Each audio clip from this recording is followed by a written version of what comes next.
पितामह भीष्मा और कृष्णा का संवाद। कुरुक्षेत्र युद्ध के पहले भीष्मा को यह पता था कि यह युद्ध उनके लिए बहुत कठिन होगा, क्योंकि उन्हें अपने ही परिवार के विरुद्ध युद्ध करना था। भीष्मा, जो कि हस्तिनापुर के सबसे प्रमुख और प्रतिष्ठित वीर थे, अपने धर्म और कर्तव्य से बंधे हुए थे। कृष्णा ने भीष्मा से कहा था कि उन्होंने अपने जीवन में कई बार अपने कर्तव्य और धर्म को समझा है, लेकिन अब वो एक ऐसी स्थिति में है जहां उन्हें अपने धर्म के साथ अपनी और अपने परिवार की सुरक्षा करनी है। कृष्णा ने भीष्मा को समझाया कि यह युद्ध धर्म की रक्षा के लिए है और इसमें भीष्मा का शामिल होना भी उनके कर्तव्य के अनुरूप है। भीष्मा का जवाब। भीष्मा ने कृष्णा की बात को गहराई से समझा, लेकिन उन्होंने ये भी कहा कि मैं अपने प्रतिज्ञा के अनुसार युद्ध करूंगा, चाहे जो हो।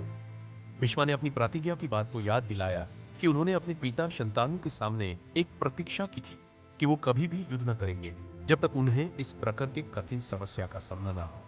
कृष्णा ने भीष्मा को यह भी समझाया कि यह युद्ध एक प्रत्यक्ष धार्मिक अवस्था है, जिसमें कुछ समस्याएं जरूरी होती है और भीष्मा को अपने धार्मिक कर्तव्य को पहचानना होगा। इस संबंध में भीष्मा का अपनी प्रतिज्ञा पर पूरा विश्वास था, लेकिन कृष्णा की बातों का प्रभाव ऊपर था। भीष्मा की प्रतिज्ञा और कृष्णा का रूप, ये संबंध एक अत्यंत महत्वपूर्ण बन था, जहां कृष्णा ने भीष्मा को यह समझाया कि ये युद्ध व्यक्ति के लिए नहीं, बल्कि धर्म और सच्चे के लिए हुआ है।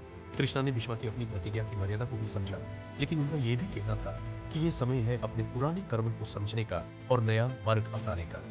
इस संवाद के बाद भीष्मा ने युद्ध में अपनी पूरी शक्ति को जारी रखा और कृष्णा के साथ अपने कर्तव्य को पूरा किया, जो महाभारत के युद्ध में एक महत्वपूर्ण कथन था। इस प्रकार यह संवाद भीष्मा और कृष्णा के बीच एक गहरा समझ और धर्म के प्रति उनकी प्रतिबद्धता को दर्शाता है।